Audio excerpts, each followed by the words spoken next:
I've been thinking, well, not all, I would lie to say I was thinking all day. I was fishing all day, but to say that, but I have been thinking a lot about, squeezing in so much stuff that I would want to talk about when it comes to marriage into a 1 hour block.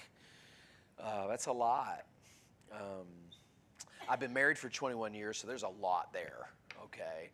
There's just a lot there to talk about, and then there's, of course, there's the Bible. There's a lot to talk about there, and then I usually do like seminars where it's like 3 or 4 days or 3 or 4 hours. So y'all just bear with me. I'm not really sure how this is going to go. Okay, I might just start shooting a gun and see kind of what comes up, and we'll do the best that we can. Okay, but I want to start by saying that I have been married for 21 years, and I'm thankful for that. I'm privileged. I was just texted my wife right before you guys walked in and said, as I review these notes to teach these folks, I'm thankful for what we have.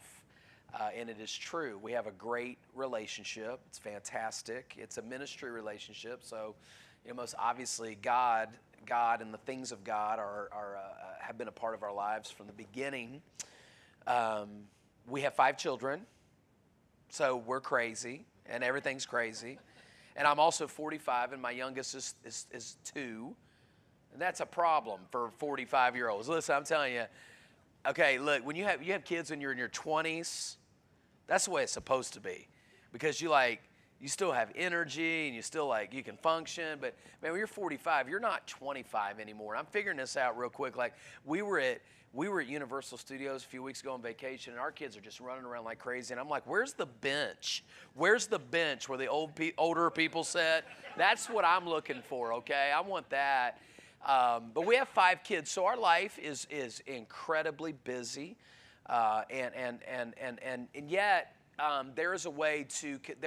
believe there's a way to consistently flourish in a relationship and in raising children. And the two, just so I can be clear, because I don't know how much I'm going to get into, the two are not in opposition one to another. In fact, I want to just get this out there before I get into anything, because it's really important that I say this. If you have kids, it is husband and wife first, mom, dad second. I mean, right there, go ahead and go to Buckhorns, okay, because that's worth the price of admission. Seriously. Because if you don't do that, there will be problems. There will absolutely be problems. There'll be problems in your marriage, and it may not catch up with you right now. It may be down the road when you start realizing, wait a second, I've made the most important relationship in my life second or third or fourth, and all of a sudden now I've made my kids first. And that's a problem for a lot of reasons. It's a problem, number one, because God says a man will leave his father and mother and cleave to his wife, not his kids. Okay? And I know some of y'all are getting nervous right now. Just breathe, okay? Just breathe. It's going to be okay. But child-centered marriages are bad for a lot of reasons. And I could give you a couple of them. One of them is the very simple fact that child-centered marriages create selfishness and entitlement in the children. They think they're the most important thing in the world. They're not. And they're going to find that out real quick, right? They're just not. And it's hard. The second thing that really becomes problematic with that is that oftentimes one or the other person feels neglected. The marriage relationship is neglected. And then thirdly, kids in child-centered homes have a hard time going out on their own. Does anybody realize the problems that we're having today with people not leaving home, not going to college till they're 25, 27, 35, 37, or whatever? This is not the way it's supposed to be. This is new. It's not normal. It's new. Now, I feel like I'm being, we got off on the wrong side of the foot, but I had to say that. That's been on my mind all day, so I just wanted to say that. I want to say this secondly before we get started. My cell phone number, I'm going to give it to you right now, okay? I am, and I'll tell you why. I'm going to give it to you because you can text me some questions. Here's the good thing about texting me questions. I don't know who you are. I'm going to delete the number when we're done. I'll never send you anything. And I'm not your pastor. So you can ask me a question. First of all, I won't even know who you are. You could say, my husband is an idiot, and I don't know what to do with him. No, I'm just kidding. I probably wouldn't even read that because you probably know who. No, never mind. But in all seriousness, if you want to text, man, you said that, man, that triggered a question. I'm going to try to take the last 10 minutes, if there are any that come, and kind of work through those a little bit too, because I think that's fun. So here it is. You ready? You can write down, or if you don't care, it's fine too. 904. I'm serious. This is my actual number, okay? Don't try to sell me essential oils, okay? I don't do that, okay? I don't. Yeah, you ever notice the thing? I'm probably getting in some real bad water here, but hey, you ever notice like the essential oils? They have one called joy. They have one called peace. And I'm like, wait a second, I thought that was the fruit of the Spirit, not an oil. I didn't know that you got joy from a bottle of oil. But if it really works and it like transforms you into having joy, that's really awesome. I just don't want it. Okay, so anyways, 904, 903. 904. You're looking at me, so that's okay. But I wanted to make myself available. Let's turn to Hosea chapter 1. Okay? Hosea chapter 1. If you got a Bible. If not, I'll just talk.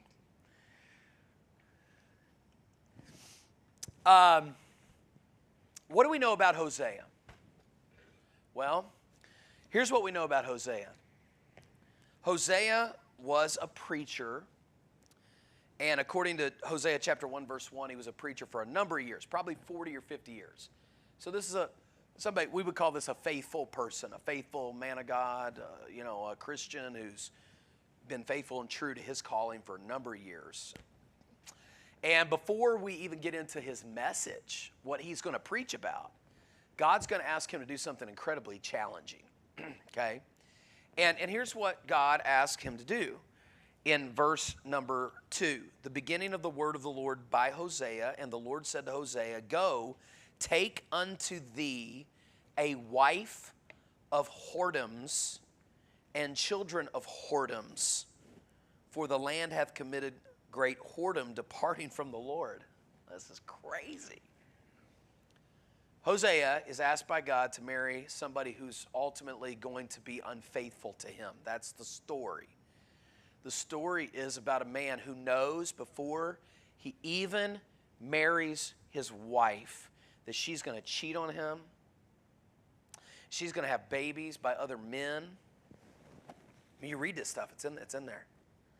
So he knows this ahead of time. Now there's some debate, okay, was she a prostitute before?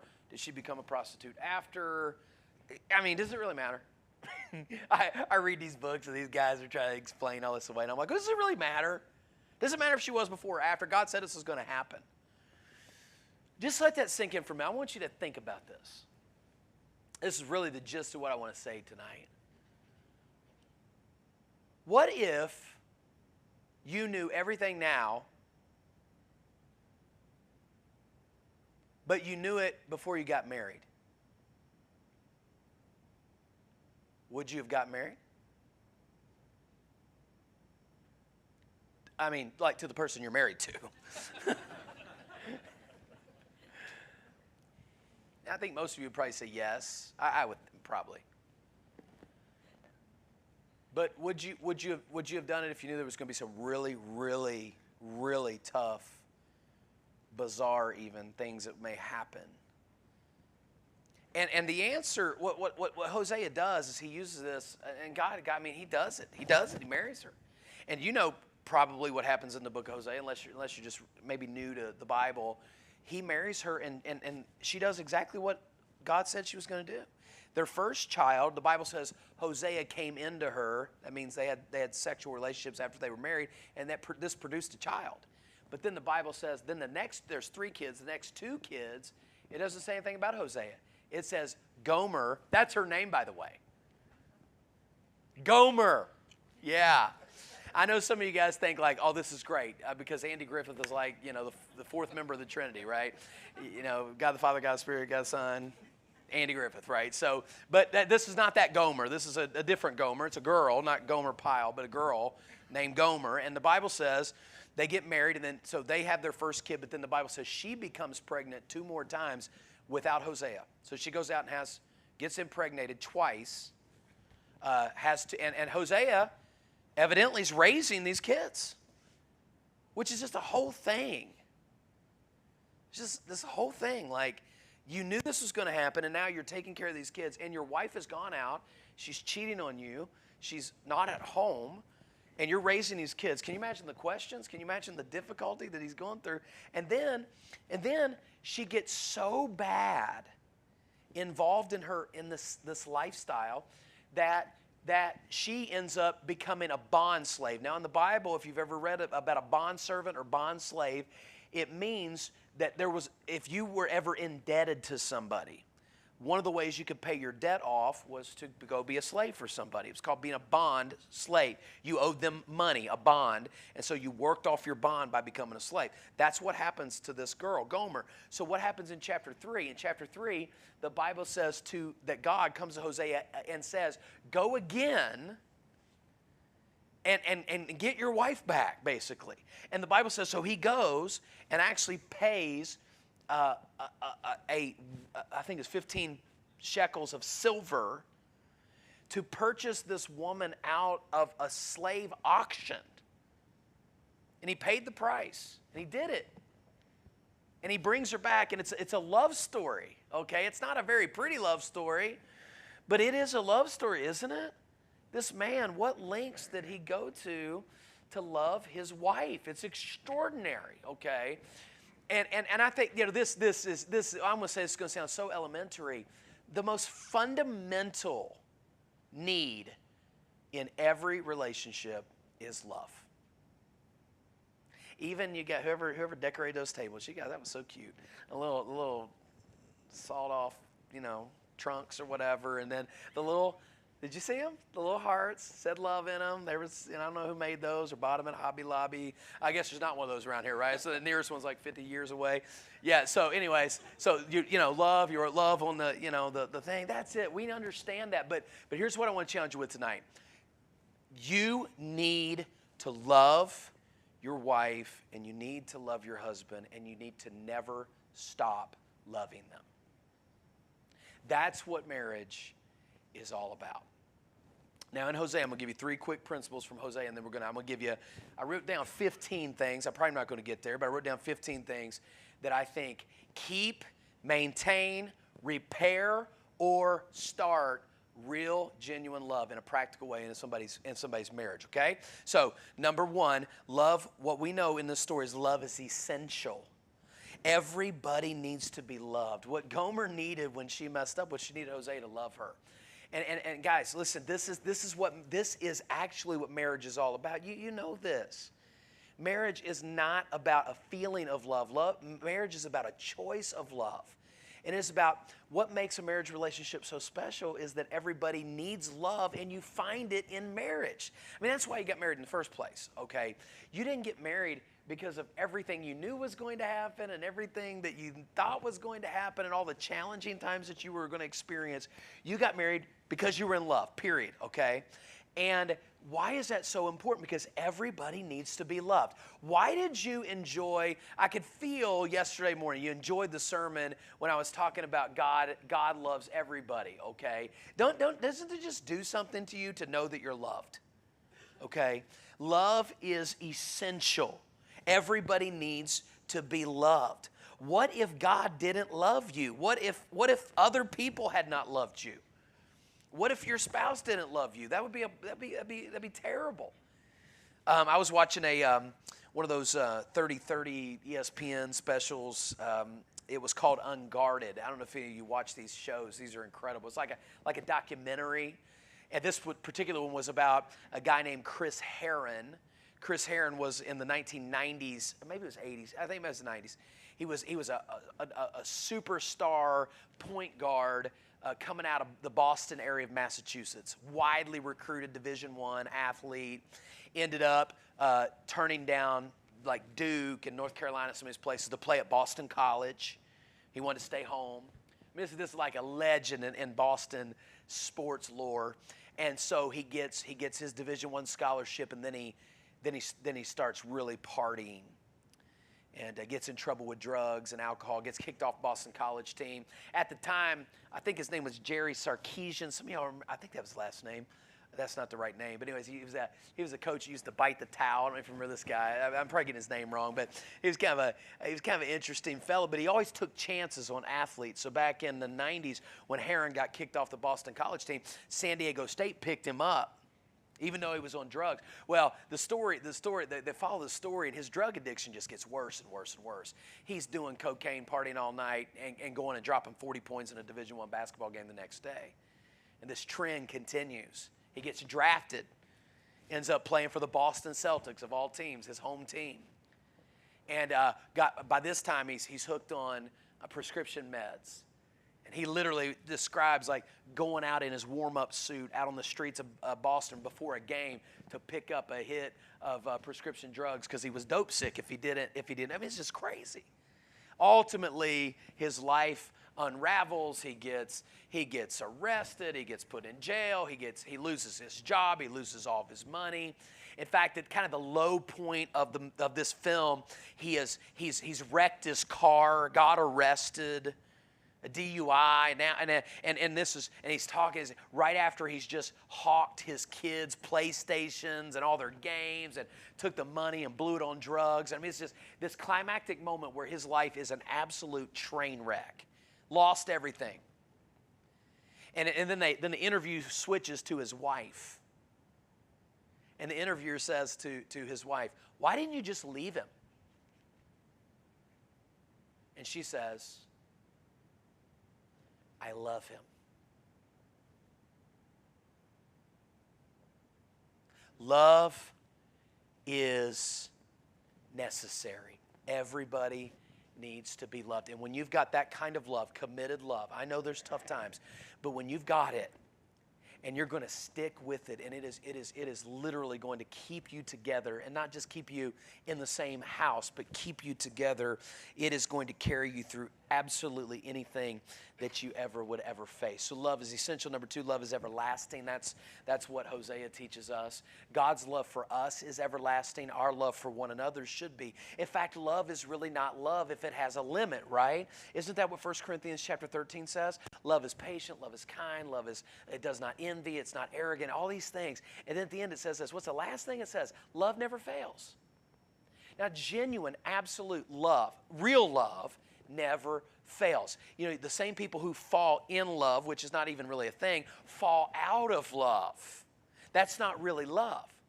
Love is a choice, and that choice can be made, and it can last forever. I remember sitting in a general psychology class my first year of college, which was just a terrible experience altogether. But anyways, I had to, I didn't know that. I went to Bible college, and I thought I was just going to study the Bible, and then that's like you got to study English and history and science and general psychology. Like, who cares about stuff like that? But I do remember my teacher, he said this. He was talking about the nature of love. And he says, you know what, guys? Love is a choice. Love is a choice. God so loved the world that he what? Love is a choice. It produces action. God loves us and chose to give his son for us. It's a choice and it's an action, okay? It's not a feeling or an emotion. Are y'all following me? It's an action and a choice. And he said, I'll tell you how I know this to be true. His family was immigrants from Poland. His grandmother and grandfather came over literally on a ship in the early 1900s. And this is what he said. He looked right and said, my grandma and grandpa met on the boat. He said, my grandpa looked at my grandma. They met on the boat and looked at her and said, you know what? It's probably going to be hard to live in this new country all by ourselves and not really know what we're doing. Why don't we just get married? I'll love you. I'll be good to you. I don't even know you, but I'll be good to you, and let's just get married. And you know what she said? Yeah, sure. Why not? And as of that class, which was now, 20 years ago, they had been happily married for over 60 years. Their marriage had produced multiple children and gazillion grandchildren, and they loved each other unconditionally. Isn't that interesting when our world says you have to have what are they called? Compatibility tests, and there's dating apps and all this crazy stuff. And the whole point is to try to see if you're compatible with somebody, and all of a sudden, oh, I'm compatible with you. So the cool thing is now we can get married because we're so much alike and we're perfect for each other. Here's the real problem with that. First of all, that's insane. And you want to know how I know it's insane? Have you ever told the truth on any like personal quiz thing ever in your whole life? Are you kidding me? You always make yourself sound so much better than you actually are. That's why I think spiritual gifts tests are so crazy. Oh, really? Do you like Jesus? Yeah. Do you like children? Oh, I love children. No, you don't. And we answer all these questions. We get these false results. Well, that's the first problem. First problem is very few people are up front. How many of you understand you went through a dating or an engagement process and then you woke up together and then you realized, this, and I mean, I'm not talking about crazy, just look, all the cards weren't on the table. Okay. They just weren't. I'm talking about all the cards. They just weren't on the table. And then all of a sudden they were. And then you realize, I didn't marry. Oh, by the way, you never married the right person. Did you know that? You don't. They don't exist. And here's the other thing about that. Not only do they not exist, the minute you get married, everybody changes. Let me ask you a question. Are you the same person right now that you were 20 years ago? I am 45 years old. I'm thinking about 25. Oh, 25. 15? Oh, that was embarrassing. No. What happens in life? You are forged in the fire of life. Things change. Circumstances change. You go through grief and heartbreak and agony and persevere. You're different, or you're supposed to be. So what happened? You got married when you were 21, now you're 31. Wait a second. If you married Mr. Right, he's definitely Mr. Wrong now. It's a farce. The need to be compatible, nobody's compatible. The only way God can make two humans compatible is through the gospel. Because there's no natural compatibility. Nobody. So you got to break yourself with that. Well, she's just not the same, or he's just not the same. Guys, look, you talk about physical, emotional, relational, familial changes that take place in someone's life. You've got to learn to make adjustments and love through anything. Let me give you an example of that. I'm not going to get very far in these notes, I can tell. In 2019, everything changed in our life. We had 2 children. They were growing up. You know, I mean, they're not grown up. They're still not. Brent's only 10. He's not really grown up. He's a boy. But you know what I'm talking about? How many of y'all have kids? Who's got kids right now in the house? Let's say, oh, well, okay, sorry, that was blown. Okay, we all got kids. How many got kids in the house right now? Okay, you got kids. Okay, look, let me start this whole thing over again. How many of you currently have children that live inside of your home, like kids? Okay, you got kids, okay. And the rest of you, I'm sorry, how many of you you all have kids, right? I mean, maybe a couple of you don't. Most of you do. Okay, so like, we had 2, and you know this, like once they're like 4, maybe 6, 7, they're pretty self-sufficient in the sense they can get your own milk. Like, get your own cereal. Like, dude, put your own shoes on. What are we even talking about right now? Y'all know what I mean? I don't know what the age is. It may be slightly different, but look. There is not a kid in my house that I get a drink for. I am not your servant boy, okay? That is not what is happening. I am not like running around getting sippy cups out of the water thing for every... In fact, you know what we did? This is a great tip for all y'all, okay? We put all of our kiddie plates, all of our kiddie cups, and all that in an underneath cabinet so they can reach it their own selves, okay? I know that's not even a word. But, so we were past all that. In 2019, in about 24 hours, we had a 1 and a 2-year-old dropped into our family who were abused, emaciated, and traumatized. Okay, that's my Blake and Ashley. They're now 6 and 5, and they're way past traumatized now, okay? But They were locked in child car seats and thrown into rooms while their parents went to the next room and smoked dope all night and drank beer, and they'd poop and pee all over themselves for days on end with no change of clothes, nothing to eat. Well, we adopted them, thank the Lord, so they're ours now, but that was a huge change. And then we go to close the adoption in May of 2020, and we needed the birth mother to come to the closing of the adoption, so we had to go see her. And we walked in, we knocked on the door, she opens the door, and she is like great with child. She was like, I just didn't know how to tell you. And I'm like, well, she's like, would you? Oh. Well, what are you going to do then? She's 7 months pregnant with their baby brother. You know what's going to happen. He's going to get treated like garbage as well. So are you kidding me? I absolutely will take the kid. So in 9 months, we got 3 kids, ages 3, 2, and brand newborn, okay? I mean, it's just like that. That was right after a church split. That was really fun. And then, of course, oh yeah, COVID. Yeah, there was that too. This was actually about 4 years after my wife's dad died. He was 52, died of leukemia in a tragic, in our course opinion, premature death. That was Angie's closest relationship in her whole life outside of me was her dad. She loved him, still loves him, and it was heartbreaking. We go heartbreak and new kids and church, and then we relocated our church and went through hours of renovation. In fact, I could show you pictures right now. My wife right now while I'm teaching right here is painting at our church. That's what she does. She paints our whole church. She just paints everything in our whole church. She just loves to paint. So she's painting. She's painted like everything. And she laid the floor. She's pretty incredible.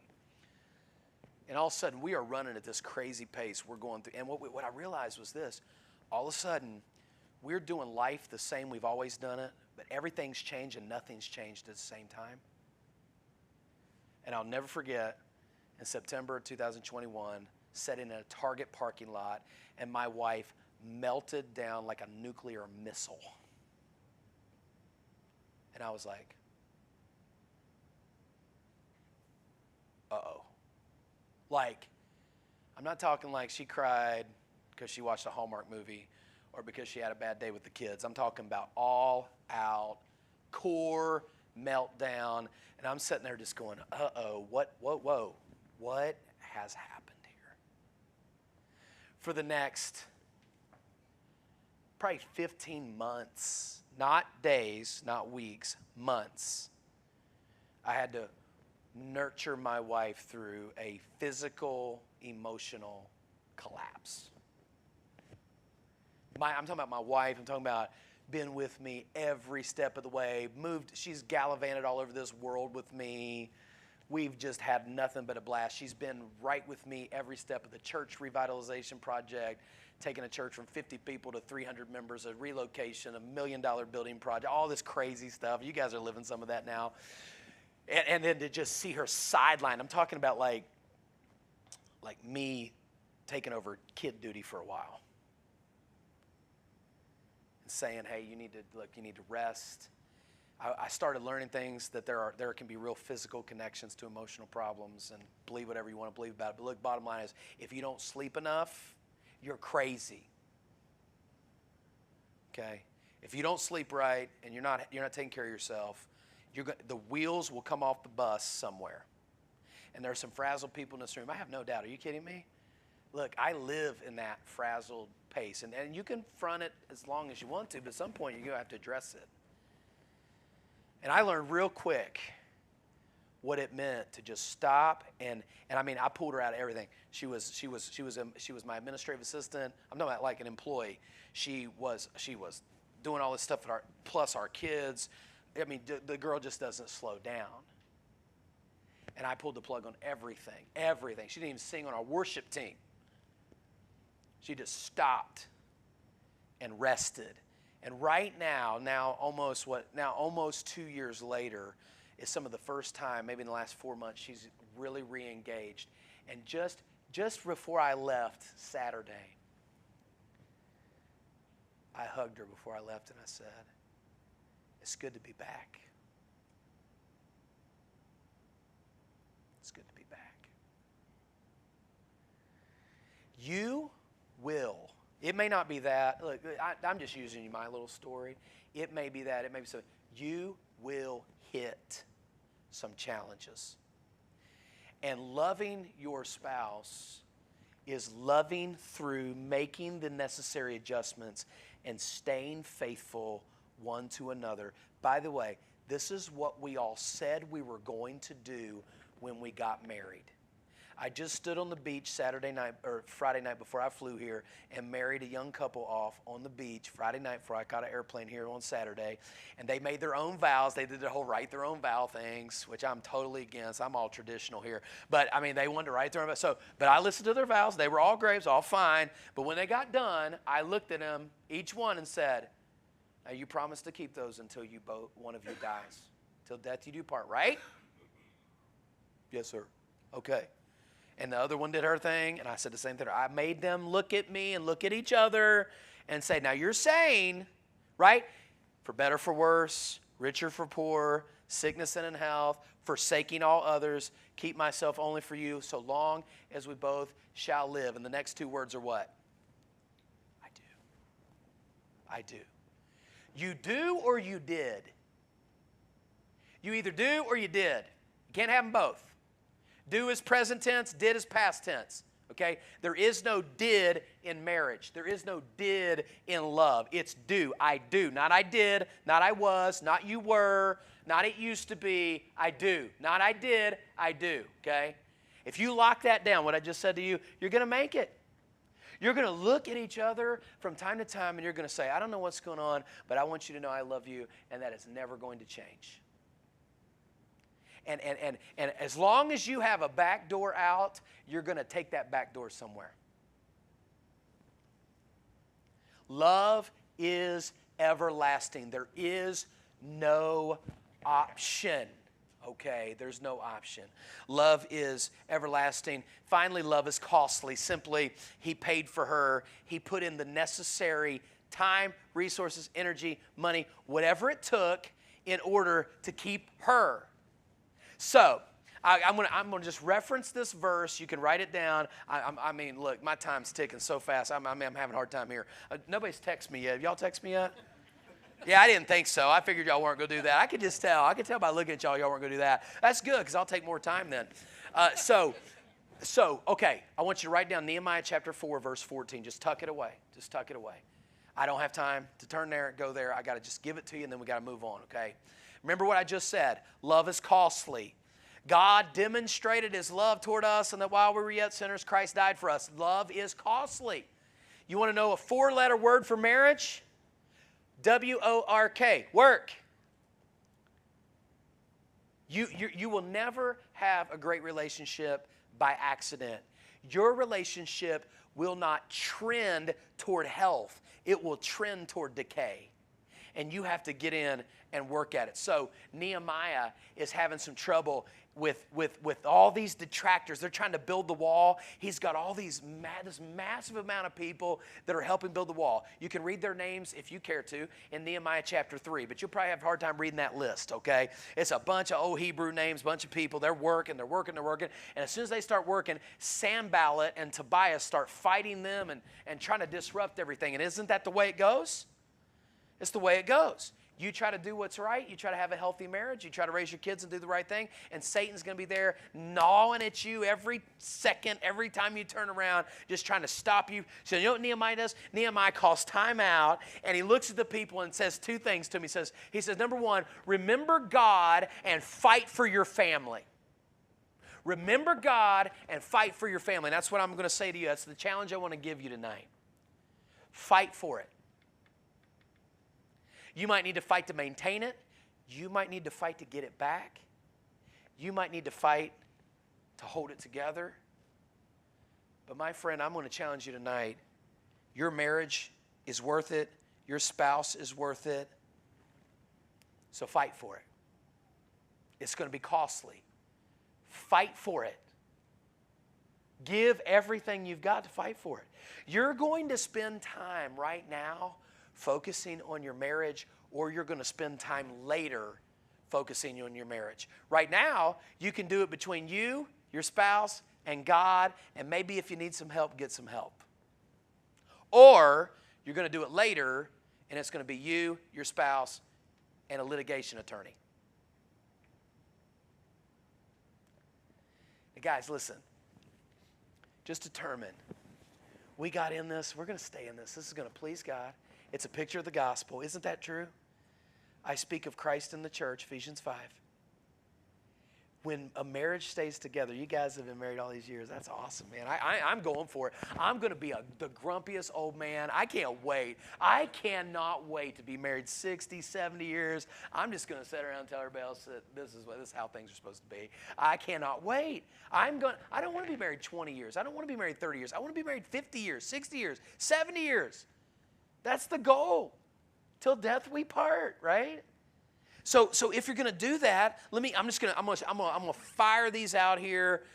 It's about 10 minutes, okay? And I'm just going to start numbering them. I'm not making any promises here. These are some things that we have done, okay, that have helped us stay together, and not just stay together, flourish together. Okay? Number one, don't spend time fighting your spouse. Have you ever thought of anything that is a bigger waste of time in your life than trying to fight your just let the phrase sink in. Fight your spouse. Oh my word. Just don't. You know what I found? I found this to be true. I would rather win a relationship than an argument. So we just don't fight. You say, well, what if I'm right? Right, that's the point. You'd rather win an argument than a relationship. And the men and women that want the last word all the time are the ones that lose fastest. You just can't handle it. You just got to have the last word, right? And it's damaging. You know what I found? I have found this very rarely ever in an argument is 100% of the problem rest on one person. There's always something to both of us having something probably to do with why we're not seeing eye to eye on this thing or why this got sideways in the first place. So guess what I can do?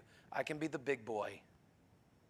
And I can stop in the middle of any time things maybe are starting to get a little, and I can put my hands on her shoulders and I can say, hey, I'm not sure what happened here, but I love you.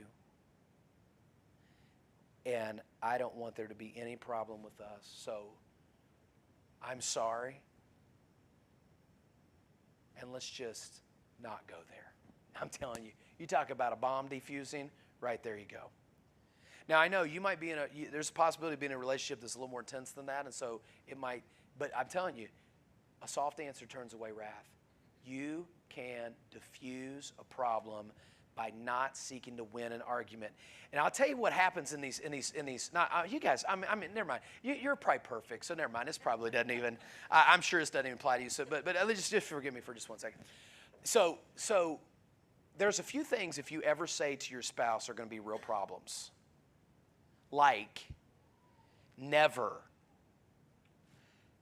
Do not use the word never in a discussion with your spouse. Example.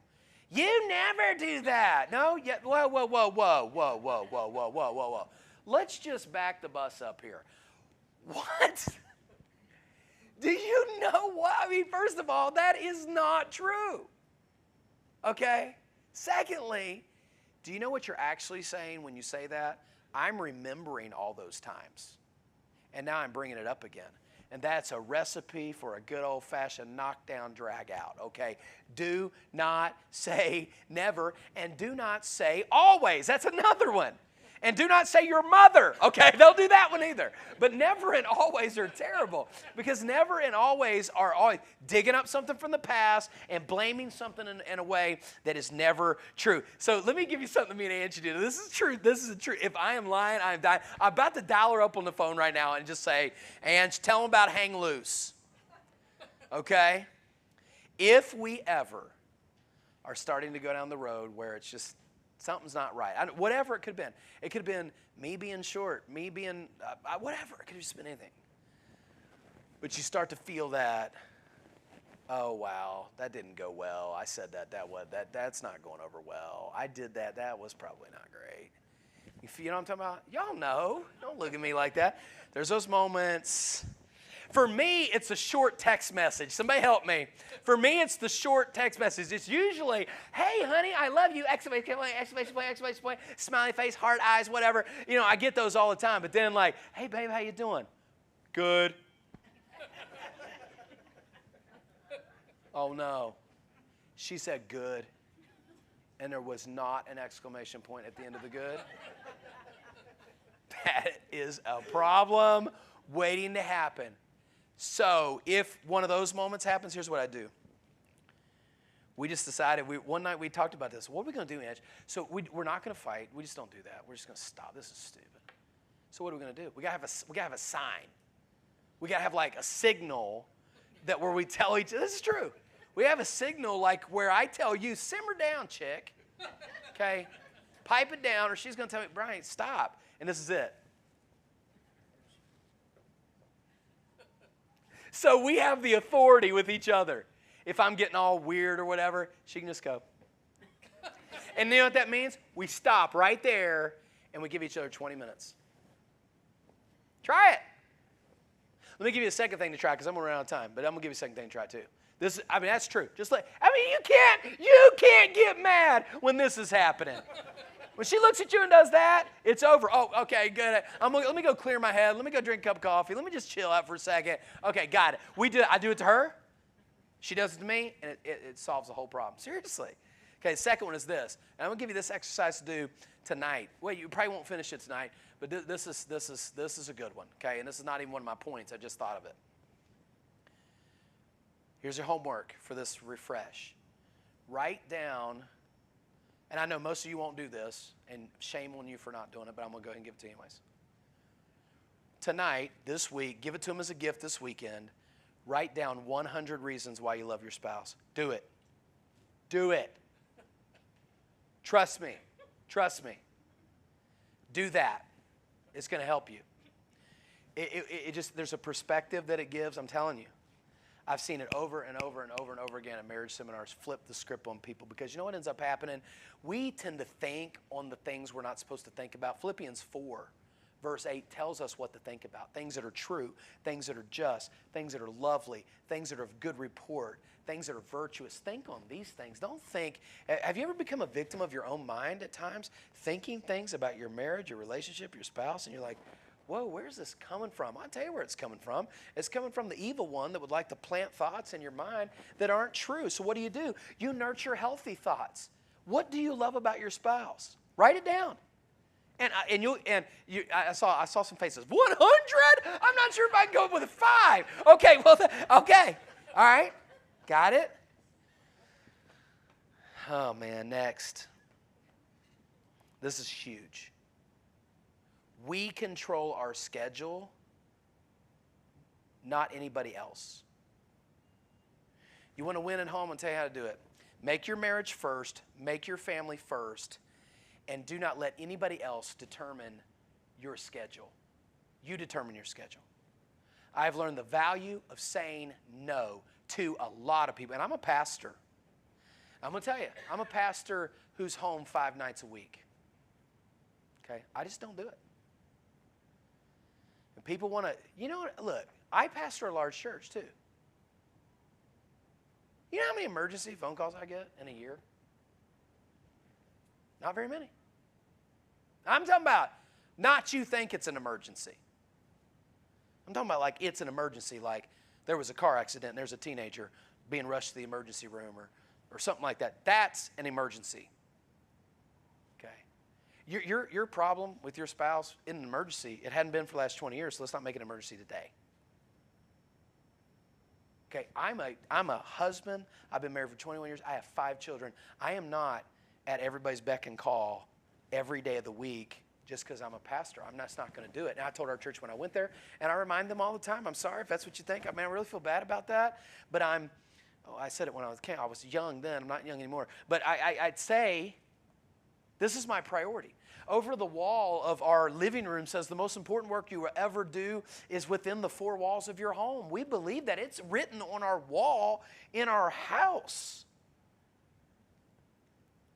And until your family is number one, somebody else will be. Always. It might be your job.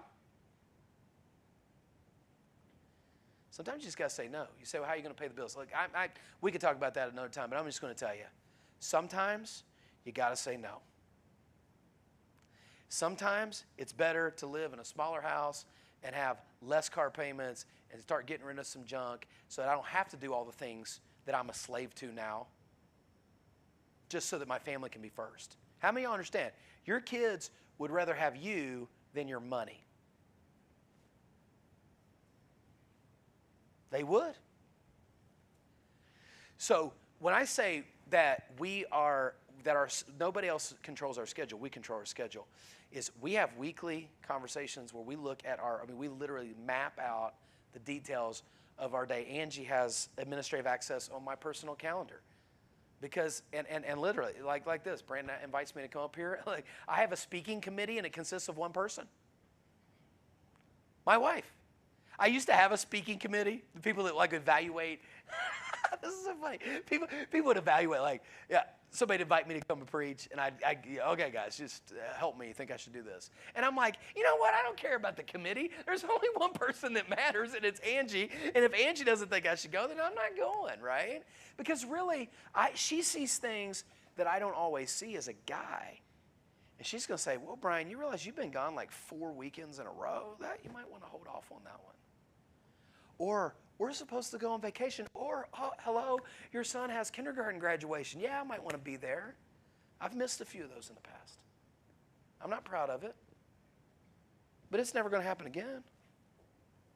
Y'all with me? We control. How do you show your family love? You control your schedule. You do not let other people, church, work, family, friends, hobby, bowling league, hunting, fishing. I hate to say that.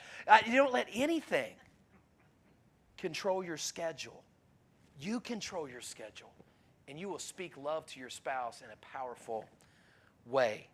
Next, you need to take reasonable breaks. Okay, let me give you this. This is really good.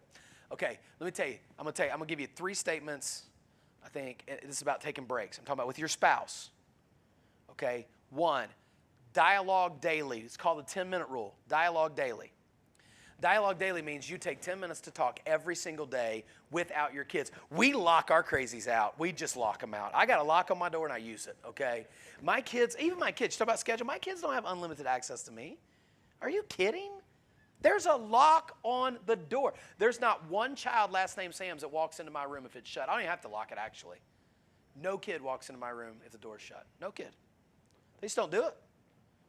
This is not your room, pal. By the way, your room's not your room either. It's actually mine. I'm letting you borrow it. Yeah, we don't do allowance either. We don't do that kind of stuff. Are you crazy? No way. I allow you to live in my house, allow you to eat my food, allow you, all that. We don't do allowance. No way, no way.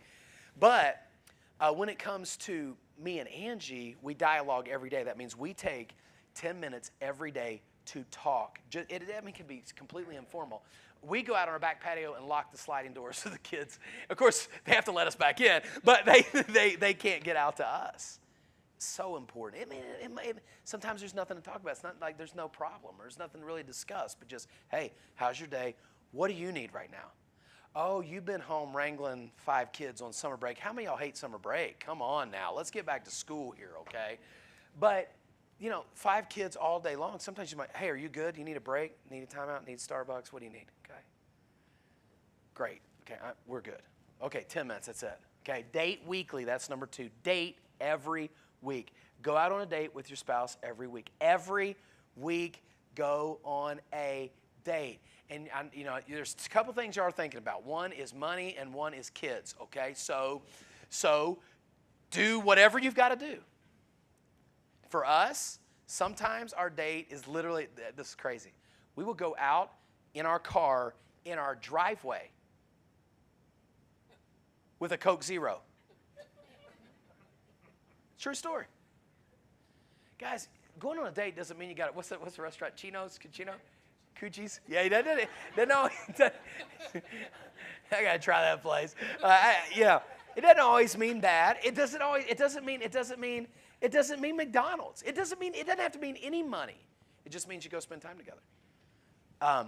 Date every week, once a week. Go do something together. Okay, invest in your relationship. If you need childcare, pay for it if you have to.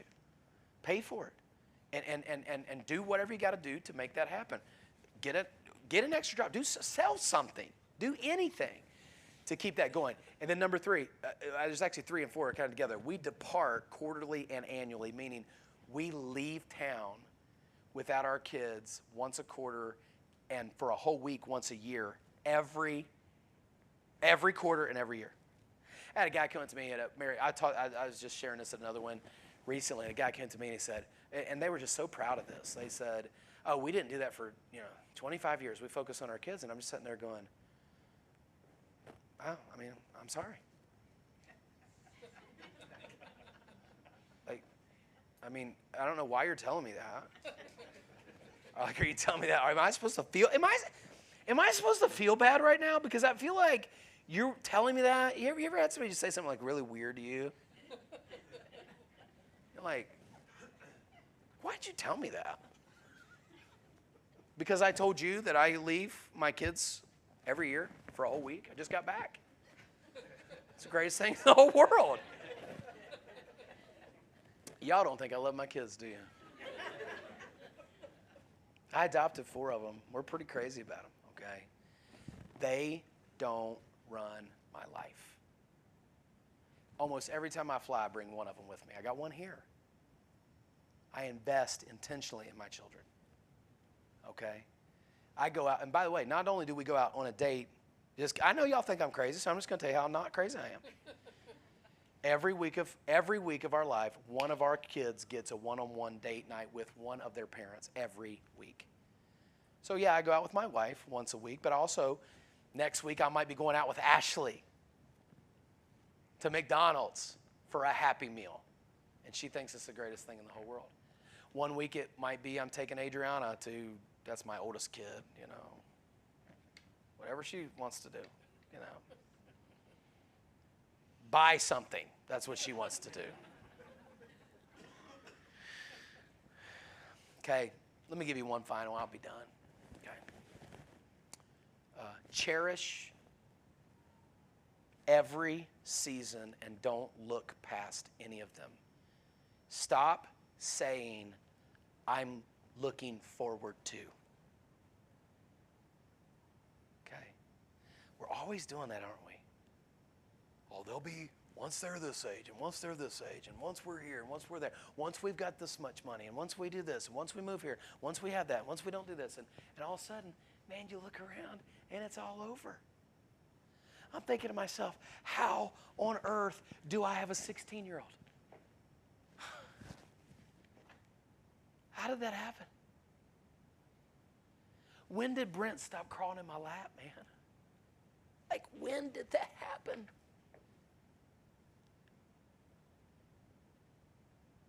And I'm wishing it all away. I'm like, I can't wait till we've been married this long so we can go on this vacation, or we can go this long so we do. No. Right here, right now. Live in this moment. Do all the things that you're supposed to do as a faithful Christian, faithful husband, faithful wife, faithful mom, faithful dad. Right now.